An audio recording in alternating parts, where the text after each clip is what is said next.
नमस्कार। आपका अखबार के YouTube चैनल पर आपका स्वागत है। मैं हूं प्रदीप सिंह। अमित शाह शुक्रवार को लखनऊ में थे, तो जाहिर है चुनाव का समय आ गया है, लेकिन वो उनका घोषित उद्देश्य जो था वो भाजपा की सदस्यता अभियान को हरी झंडी दिखाना था, उसको शुरू करना था। भाजपा ने तय किया है कि उत्तर प्रदेश में 4 करोड़ लोगों को अपने साथ जोड़ेगी। लेकिन कल अमित शाह ने जो कुछ कहा उससे उन्होंने तात्कालिक राजनीति की बात नहीं की, सिर्फ भविष्य की राजनीति का पूरा खाका खींच कर गए। उन्होंने ऐसी बातें कहीं जिनको लेकर कई लोगों के मन में संदेह वहाँ पर था, लोगों में चर्चा थी कि ऐसा होगा कि वैसा होगा, ये होगा कि नहीं होगा। वो सब कुछ स्पष्ट करके गए। केवल 2022 के चुनाव की बात नहीं की। और अमित शाह, आपको पता है कि बहुत बड़े रणनीतिकार हैं, तो जब रणनीतिकार ऐसे मौके का इस्तेमाल करता है अपनी बात कहने के लिए, तो वो दूरगामी बात करता है। वो तात्कालिक बात पर टिका नहीं रहता, वहीं तक नहीं सीमित करता अपने को। तो शुक्रवार को जो कुछ उन्होंने कहा उसके मायने क्या हैं, वो कैसे, मैं कह रहा हूँ कि अगर वो भविष्य की राजनीति की बात कर रहे हैं, उसका खाका खींच कर गए, उसके बारे में बहुत कुछ बता कर गए, जिस पर ज़्यादातर लोगों का ध्यान नहीं गया। मीडिया की बात कर रहा हूँ। और सारा ध्यान रहा कि उन्होंने आंकड़ा दिया कि इस बार भी 300 पार, दूसरा 4 करोड़ सदस्यता, और अखिलेश यादव के बारे में जो कुछ कहा। आज के अखबार में देख रहा था, ज़्यादातर अखबारों में यही खबरें छपी हैं। तो अब मैं बताता हूं कि असल में उन्होंने जो कहा उस सब के मायने क्या है। उन्होंने एक बात कही कि अगर 2024 में मोदी जी को फिर से प्रधानमंत्री बनाना है, तीसरी बार प्रधानमंत्री बनाना है, तो 2022 में योगी आदित्यनाथ को मुख्यमंत्री बनाना होगा। अब आप इस बात को समझिए। कुछ महीने पहले जो अभियान चला रहे थे जो लोग कि योगी जी को मुख्यमंत्री पद से हटाया जा रहा है, फिर कहा हटाया नहीं जा रहा है, ऐसी व्यवस्था की जा रही है कि मुख्यमंत्री बने रहें लेकिन निष्प्रभावी हो जाएं। फिर तीसरा जो है वो आया, दांव आया, ये कहा गया कि अभी तय नहीं है कि चुनाव के बाद मुख्यमंत्री कौन होगा। उससे पहले एक और चीज़ कही गई कि चुनाव के दौरान उनको मुख्यमंत्री के रूप में, उसके चेहरे के रूप में पेश नहीं किया जाएगा। इन सब बातों को, वैसे तो प्रधानमंत्री की जो बनारस की सभा थी, इन चर्चाओं और विवादों के बाद उसमें उन्होंने इन सब शंकाओं का निराकरण कर दिया था, इनको निर्मूल कर दिया था। तो उसमें कोई शक नहीं था कि योगी आदित्यनाथ मुख्यमंत्री हैं और रहेंगे 2022 के बाद भी। लेकिन जो अमित शाह ने बात कही, उन्होंने, आप ध्यान दीजिए, देखिए बात ये केवल राजनीति की नहीं है, चुनाव जीतने तक की नहीं है। मैं बार बार कहता हूँ कि पिछले 7 साल में जो कुछ हो रहा है, ये खास तौर से 3 लोगों की, 3 व्यक्तित्वों की बात करें। पार्टी का संगठन है, संघ का पूरा जो है संगठन है, साथ दे रहा है, वो सब तो है, पहले भी देता रहा, पार्टी का संगठन पहले भी था। लेकिन ये 3 जो विभूतियाँ पिछले 7 साल में राष्ट्रीय परिदृश्य पर आई हैं, प्रधानमंत्री नरेंद्र मोदी, केंद्रीय गृह मंत्री अमित शाह और उत्तर प्रदेश में मुख्यमंत्री योगी आदित्यनाथ, ये भारत की पुरानी सांस्कृतिक पहचान लौटाने का काम कर रहे हैं। चुनाव जीतना, सरकार बनाना, ये सब तो किसी भी राजनीतिक दल का लक्ष्य होगा ही होगा। तो मैं ये नहीं कह रहा हूँ कि लोगों का ये लक्ष्य नहीं है कि चुनाव जीतना है और अपने विधायक सांसद जिताने हैं ज़्यादा और सरकार बनानी है। वो तो है ही, सभी सरकारें करती थी, इससे पहले की सारी सरकारें करती थी, लेकिन यहीं तक सीमित थी। ये सरकार, खासतौर से ये 3 नेता यहाँ तक सीमित नहीं है। ये सनातन धर्म की ताकत को समझते हैं, भारत की सांस्कृतिक पहचान को, भारत की सांस्कृतिक जो ताकत है, जो उसकी क्षमता है, उसको पहचानते हैं। इसलिए उसको फिर से पुनर्जीवित करने का प्रयास कर रहे हैं।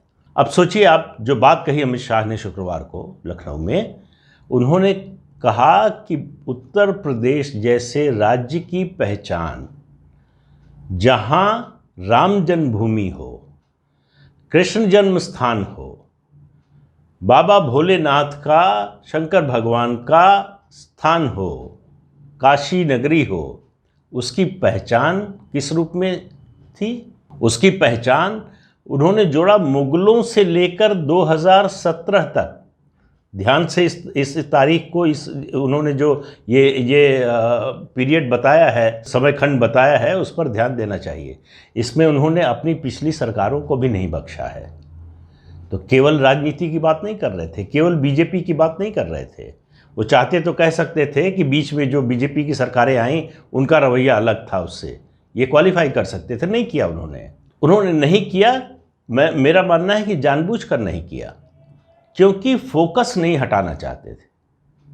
उनका जो फोकस था वो इस बात पर था कि योगी आदित्यनाथ और केंद्र में नरेंद्र मोदी के प्रधानमंत्री बनने के बाद ये जो शुरुआत हुई है। अब एक चलते चलते इसमें ये बता दूं कि 2014 से पहले जब विदेशी मेहमान आते थे, जब भी आते थे, जो भी आता था, तो उनको स्मृति चिन्ह के रूप में ताजमहल की अनुकृति प्रतिकृति दी जाती थी। और अब क्या होता है? अब उनको गीता का गुटखा दिया जाता है। ये फर्क है पिछली सरकारों में, इस सरकार में। अब आप बताइए, उत्तर प्रदेश जैसे राज्य की पहचान, सांस्कृतिक पहचान, सामाजिक पहचान, राजनीतिक पहचान, जिसकी भी बात कर लीजिए आप, क्या ताजमहल हो सकता है? एक मकबरा जिस प्रदेश में अयोध्या हो, जिस प्रदेश में काशी हो, जिस प्रदेश में मथुरा हो, उसकी पहचान कैसे ताजमहल हो सकता है? मेरा ताजमहल से मेरी कोई दुश्मनी नहीं है। मैं ये बात कोई ताजमहल के खिलाफ कोई अभियान चलाने के लिए नहीं कह रहा हूँ। ताजमहल का मुद्दा है, वो अलग है, उसकी बात नहीं कर रहा हूँ। लेकिन मैं बात कर रहा हूँ उत्तर प्रदेश की सांस्कृतिक पहचान की, सांस्कृतिक विरासत की, इस प्रदेश के सामाजिक ताने बाने की। तो इसकी पहचान कैसे एक मकबरा हो सकता है? किसी ने क्यों नहीं सोचा इसके बारे में? क्योंकि सनातन धर्म की परवाह नहीं थी, क्योंकि सनातन धर्म की और भारतीय संस्कृति की चिंता नहीं थी, उसकी ताकत का अंदाज़ा नहीं था। उस सोई हुई ताकत को, उसको जगाने का काम ये सरकार कर रही है। इस समय मोदी के नेतृत्व में भारतीय जनता पार्टी कर रही है, आरएसएस कर रहा है। आरएसएस लंबे समय से इसकी कोशिश करता रहा है। लेकिन राजनीति ऐसी है सार्वजनिक जीवन में जो दिखाई देती है, जो ज़्यादा प्रभाव छोड़ती है। समाज के काम आप करते हैं, जो लोग सामाजिक कामों में लगे हुए हैं, उनको इस बात का एहसास होगा कि उनके प्रयास का असर बहुत धीरे धीरे होता है, बड़ा लंबा समय लगता है, एक जेस्टेशन पीरियड होता है, एक लंबे समय बाद आपको दिखाई देता है वो परिवर्तन। राजनीति के जरिए जब आप ये काम करते हैं तो वो उसकी गति बढ़ जाती है, क्योंकि राजनीति ऐसी है जो जीवन के हर क्षेत्र को प्रभावित करती है। तो इसलिए जो है राजनीति का असर जो है वो ज़्यादा होता है। अब आप देखिए, पिछले 7 साल में इस सरकार ने, अब उत्तर प्रदेश की ही बात कर रहा हूँ क्योंकि उत्तर प्रदेश का मामला है, काशी विश्वनाथ, काशी का जो एक तरह से लगभग कायाकल्प कर दिया है। और 7 साल जब मैं कह रहा हूँ तो इसमें आप 14 से 17 का समय आपको निकालना पड़ेगा, जब समाजवादी पार्टी की सरकार थी जो असहयोग कर रही थी, जिसने काम करने की बजाय काम में अड़ंगा लगाया। उसके बावजूद जिन लोगों को मौका मिला है वाराणसी जाने का, और काशी विश्वनाथ मंदिर का परिसर का जो पुनर्निर्माण हो रहा है जिस तरह से, वो मामला बीजेपी के किसी चुनाव से, बीजेपी की सरकार बनने रहने, किसी के प्रधानमंत्री मुख्यमंत्री बने रहने या न रहने से उस पर कोई असर नहीं आने वाला। वो सदियों तक जो है इस बात की गवाही रहेगा कि काशी का मूल स्वरूप क्या है, काशी की पहचान क्या है, काशी की आत्मा क्या है। तो वो उसका गवाह बना रहेगा सदियों तक। ये परिवर्तन वही कर सकता है जिसके मन में, फिर कह रहा हूँ, सनातन धर्म को लेकर, अपनी संस्कृति को लेकर, अपनी सभ्यता को लेकर गर्व का भाव हो, उसे अफसोस ना होता हो, उसे शर्म ना आती हो अपनी संस्कृति पर और सभ्यता पर। वही कर सकता है। पिछली सरकारें, काम सरकार का जैसा भी रहा हो, राजनीति जो भी की हो, उसकी बात नहीं कर रहा हूँ आज। बात ये कह रहा हूँ कि खास तौर से 1947 के बाद जब आज़ादी मिली हमें, उसके बाद से जो काम होना चाहिए था वो 2014 से शुरू हुआ है। जो लोग ये कहते हैं, आरोप लगाते हैं ना कि ऐसी बातें कही जाती हैं जैसे 2014 से पहले कुछ था ही नहीं, किसी सरकार ने कुछ किया ही नहीं। सभी सरकारों ने किया, सभी सरकारों ने अपने अपने तय अपनी क्षमता भर अच्छा काम किया। लेकिन जो ऐसा है कि शरीर को कितना भी सजा दीजिए, आत्मा अगर अच्छी नहीं है तो वो उस परिलक्षित होगा शरीर पर भी, चेहरे पर भी। आप अंदर से अगर बीमार हैं तो आपका चेहरा भी बीमार दिखेगा। यही हालत बना दी थी भारतवर्ष की, यही हालत बना दी थी हिंदुस्तान की। उसकी पहचान को लगातार मिटाने का प्रयास होता रहा। आज जो इतिहास लेखन की बात को लेकर जो मुद्दा उठाया जा रहा है, उससे भी आप समझने की कोशिश कीजिए कि किस तरह से जो भी इस भारतीय संस्कृति के बारे में, सनातन धर्म के बारे में जो कुछ अच्छा था, वो कम या तो पता न चले या कम से कम लोगों को पता चले या बहुत थोड़ी जानकारी मिले, जिससे ये आरोप न लगा सके कोई कि ये इसके बारे में कुछ कहा ही नहीं। भारतवासियों के लिए जो गर्व करने का विषय हो, जो गर्व करने वाले व्यक्ति हों, जो घटनाएं हों, उनका जिक्र एक पैरे में, और जो शर्म करने वाली बात हो, अपमानजनक हो, उसका पूरा चैप्टर। ये इस तरह से इतिहास लेखन हुआ। तो इतिहास लेखन तो एक एकेडमिक काम है, वो अलग है। लेकिन जनमानस में हमारे यहाँ जो है वो परंपरा जो अनादिकाल से चली आ रही है, वो श्रुत और स्मृति की परंपरा है। सुनते हैं और याद रखते हैं, बार बार सुनते हैं और वो याद हो जाता है। तो ये जो काम हो रहे हैं, देव दीपावली जिस तरह से मनाई गई बनारस में, अयोध्या में जिस तरह से दीपावली मनाई गई, पिछले आप देखिए 4 साल का योगी सरकार के कार्यकाल में जिस तरह से अयोध्या में दीपावली मनाई गई है, कब देखा या सुना था आपने कि इस तरह से दीपावली का त्यौहार अयोध्या में मनाया गया हो? राम मंदिर बन रहा है, भगवान राम की जन्मभूमि पर उनका भव्य मंदिर बन रहा है। वो किसी पार्टी के रहने तक, किसी मुख्यमंत्री प्रधानमंत्री के रहने तक नहीं रहेगा, वो सदियों रहेगा। तो ये जो स्थायी काम होते हैं वो लोग कर सकते हैं जो युग दृष्टा हों। आप बहुत से लोगों को ये बात बहुत बुरी लगेगी, ये शब्द बहुत बुरा लगेगा, लेकिन जो इस बात को समझते हैं, जो इस तरह के स्थायी काम कर रहे हैं, राम का भव्य मंदिर न बनता, छोटा सा मंदिर बन जाता, काशी विश्वनाथ का जो परिसर है उसका पुनरुद्धार न होता, उसी रूप में रहता, तब भी नरेंद्र मोदी चुनाव जीतते, तब भी प्रधानमंत्री बनते।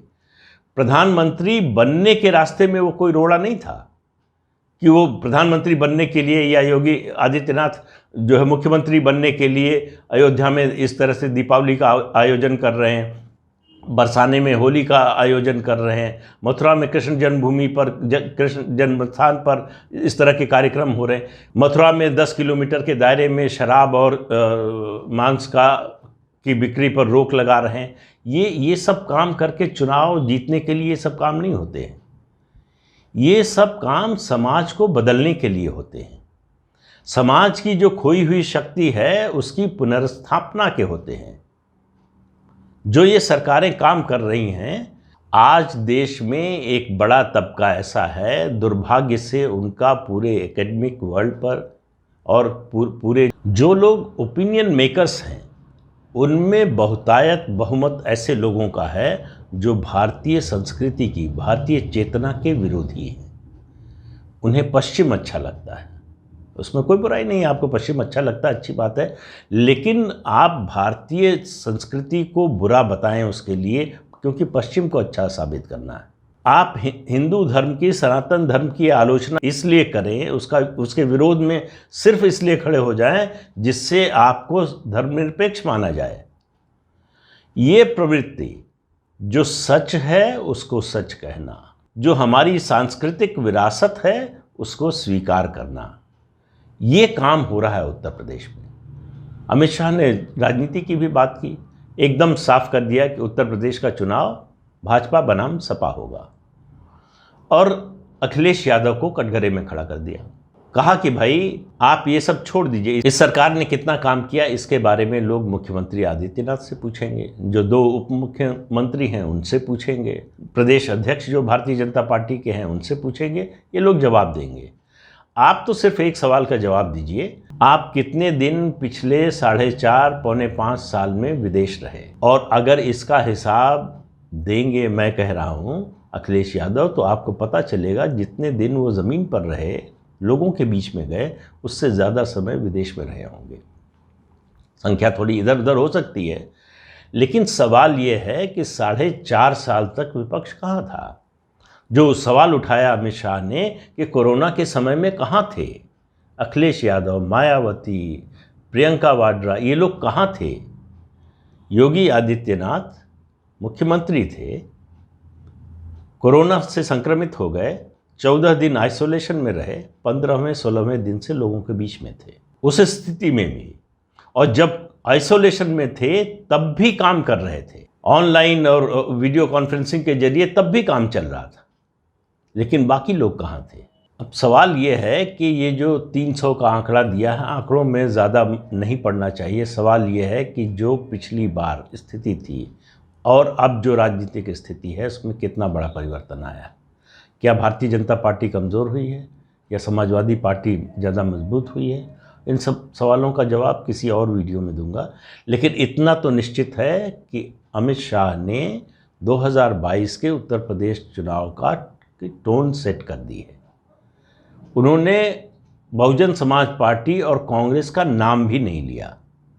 लड़ाई सीधी सपा और भाजपा के बीच में, क्योंकि वहाँ फॉल्ट लाइंस बहुत हैं। अखिलेश यादव को 2013 के मुजफ्फरनगर दंगे का भी जवाब देना होगा, उनको अपने पिता के काम का भी, कारनामे का भी जवाब देना होगा, जो कार सेवकों पर गोली चलवाई, और तमाम अपने समय के काम का जवाब देना होगा। माफिया राज क्यों चल रहा था, कैसे लोग अब ज़्यादा सुरक्षित महसूस कर रहे हैं, क्यों बार बार सपा की सरकार कानून व्यवस्था के मामले पर बाहर जाती है। ये सब मुद्दे इस चुनाव के बड़े मुद्दे होने जा रहे हैं। तो अमित शाह के इस दौरे को आप सिर्फ उत्तर प्रदेश चुनाव के नज़रिए से मत देखिए। उन्होंने बहुत बड़ी बातें कही हैं, और आखिर में, लेकिन सबसे ज़रूरी बात उन्होंने जो कही, 2024 में नरेंद्र मोदी प्रधानमंत्री बनेंगे। बहुत से लोग अभी से जो है, मैं देख रहा था सोशल मीडिया पर, टीवी पर और जगहों पर अखबार, कि 2024 में प्रधानमंत्री पद का उम्मीदवार कौन होगा, मोदी का विकल्प कौन है। इन सब अटकलों को विराम लगा दिया। उन्होंने स्पष्ट कर दिया कि 2014 में तीसरी बार भी प्रधानमंत्री नरेंद्र मोदी ही होंगे भारतीय जनता पार्टी की ओर से। तो आप देखिए कि उन्होंने एक दिन के दौरे में कितनी बड़ी और दूरगामी बातें कहीं। 2 बातें बिल्कुल स्पष्ट करके गए। एक, किसी को ये गलतफहमी न हो कि 2024 में मोदी जी प्रधानमंत्री पद के उम्मीदवार नहीं होंगे, प्रधानमंत्री नहीं होंगे। और दूसरी, 2022 में योगी आदित्यनाथ मुख्यमंत्री नहीं होंगे उत्तर प्रदेश के, या कोई और होगा, या किसी और विकल्प के बारे में सरकार सोच रही है। जो लोग चला रहे थे कि असम का फार्मूला लागू होगा, उन सब लोगों के मन में बड़ी निराशा हुई होगी। उन सब लोगों के मन में आशा जगी होगी जो चाहते थे, जो चाहते हैं कि नरेंद्र मोदी 2014 में भी प्रधानमंत्री बने और योगी आदित्यनाथ 2022 में भी मुख्यमंत्री बने। तो ये सब अटकलों पर विराम लगाकर उन्होंने भारतीय जनता पार्टी के कार्यकर्ताओं में एक नया उत्साह भरा है।